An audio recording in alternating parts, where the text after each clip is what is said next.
नमस्कार, मैं अजय प्रताप। आप देख रहे हैं न्यूज ऑफ फतेहपुर। आइए रुक करते हैं खबरों की ओर। लोक जनशक्ति पार्टी रामविलास की ओर से रविवार को खागा क्षेत्र के ग्राम पेरी में दलित चौपाल का आयोजन किया गया। कार्यक्रम में मुख्य अतिथि के रूप में पार्टी के उत्तर प्रदेश अध्यक्ष राजीव पासी शामिल हुए। चौपाल को संबोधित करते हुए राजीव पासी ने पासी पासवान एवं दलित समाज से अपने अधिकारों और सम्मान की लड़ाई के लिए संगठित होने का आह्वान किया। उन्होंने कहा कि समाज का नेतृत्व समाज के भीतर से ही उभरना चाहिए और अब उधार के नेतृत्व पर निर्भर रहने की आवश्यकता नहीं है। उन्होंने समाज के गौरवशाली इतिहास का उल्लेख करते हुए कहा कि पासी पासवान समाज के वीर शासकों ने देश की रक्षा में महत्वपूर्ण योगदान दिया था। प्रदेश अध्यक्ष ने P3 पंडित पासी पासवान एवं दलित समाज की एकजुटता पर बल देते हुए कहा कि समाज को राजनीतिक रूप से मजबूत बनाने के लिए सभी 403 विधानसभा सीटों पर संगठन को तैयार किया जाएगा।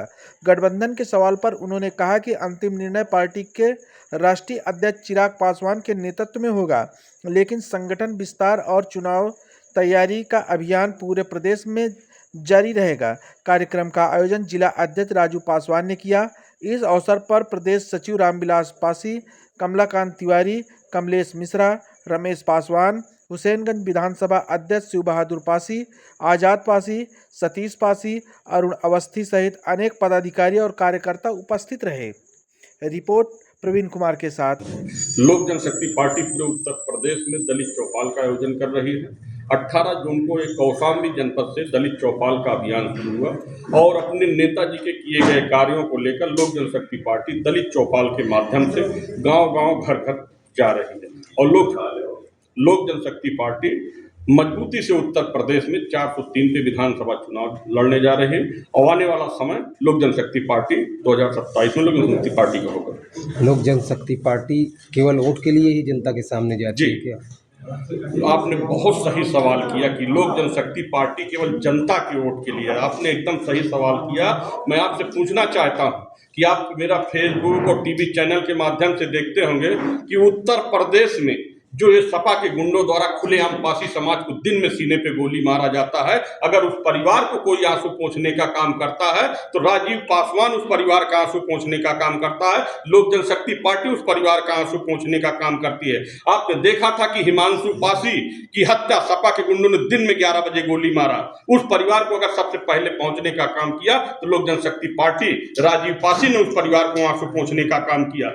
आपने देखा था कि 1 महीना पहले आपके भदोही जनपद में जयसलाल पासी जो चौकीदार समाज का था, 60 साल का व्यक्ति था, केवल वो हैंड पंप का पाइप मांगने गया जो समाजवादी पार्टी का प्रधान था, समाजवादी पार्टी का गुंडा था। वो थोड़ा आपस में विवाद होने पे 5 लीटर पेट्रोल दिन में छिड़क के उसके दिन में वहीं अपने दरवाजे पे जला दिया जाता है। अगर उस परिवार का आंसू पोंछने का कोई काम किया तो राजीव पासी ने उस परिवार का आंसू अपने प्रभारी जी के नेतृत्व में जाके काम किया। अभी आपने देखा था कि हंडिया में गौतम परिवार की एक ही 3 लोगों की हत्या हुई। सपा के हाकिम लाल बिंद द्वारा उस परिवार के ऊपर हत्या का आरोप लगाया गया। उस परिवार में किसने पहुंचा भैया? ये जो पीडीए की बात करते हैं, ये जो कहते हैं कि आरक्षण और संविधान खतरे में है, तो मैं इनसे पूछना चाहता हूं कि जब पासी समाज की हत्या होती है तब आपका संविधान कहाँ है? कहाँ पीडीए है? क्यों नहीं जाते भैया? पीडीए की बात करते तो कहाँ जाते हैं? वो केवल वोट चाहिए पासियों का ही वोट लेकर आप विजयी होंगे क्या? भैया पासियों की वोट तो मैंने नहीं कहा कि ना पासियों की, मगर घटना में बताया।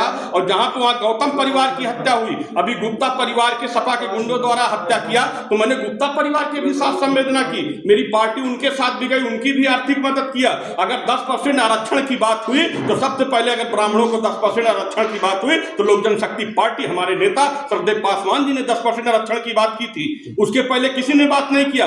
अगर बाबा साहब की बात कर लें तो अगर देश की सबसे बड़ी पंचायत में अगर तस्वीर लगवाने का काम किए तो मेरे नेता सरदेव पासवान जी की देन है। जो बिहार में आपको गठबंधन करके सरकार पर रहना पड़ रहा है, मंत्री बनना पड़ रहा है। यूपी में किस तरीके कर पाएंगे? यूपी में अपने नेता के किए गए कार्यों को लेकर चुनाव लड़ रही लोक जनशक्ति पार्टी। और मैं आपको बता देता हूं कि आरक्षण संविधान की जो बात करते हैं, जब तक लोक जनशक्ति पार्टी रामविलास के राष्ट्रीय अध्यक्ष गठबंधन भी करेंगे किसी से?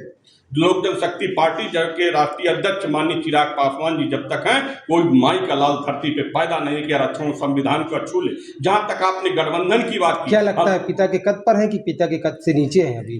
पिताजी के कार्यों को, जो उनके कार्यों था, उन्होंने अम्बेडकर साहब के अधूरे सपने को जो उन्होंने पूरा करना चाहते थे, वो अधूरे सपने को हमारे देश के युवा हृदय सम्राट माननीय चिराग पासवान साहब जी और BR अम्बेडकर साहब के हसरत पासवान जी के अधूरे सपने को पूरा करने के लिए उन्होंने लोग तो कहते हैं भाजपा ब्राह्मणवादी पार्टी है, चिराग पासवान किस तरीके की पार्टी से गठबंधन कर रहे हैं? हमारे पार्टी, हमारी स्वयं की पार्टी लोक जनशक्ति पार्टी रामविलास है। गठबंधन ये जो जिसकी आप PDA की बात करते हैं, जब पासी की हत्या होती थी, कहां घुसे हुए हैं सपा के बिल में? चाहे भारतीय जनता पार्टी का सांसद हो, एक सेकंड, चाहे भारतीय जनता पार्टी का सांसद हो और चाहे भाजपा का सांसद हो, चाहे सपा का सांसद, कहां भी आए पासी समाज के सांसद? जब पासी की हत्या होती, चमार समाज की हत्या होती, कहां है ये सांसद? क्या बिल में घुसे हैं क्या? कि अमेरिका से बाहर है, विदेश में है क्या? किससे गठबंधन? यूपी में हमारा कोई गठबंधन किसी से नहीं है। लोक जनशक्ति पार्टी अपने नेता के किए गए कार्यों पे चुनाव लड़ेगी। 2027 की चाबी लोक जनशक्ति पार्टी रामविलास के पास होगी।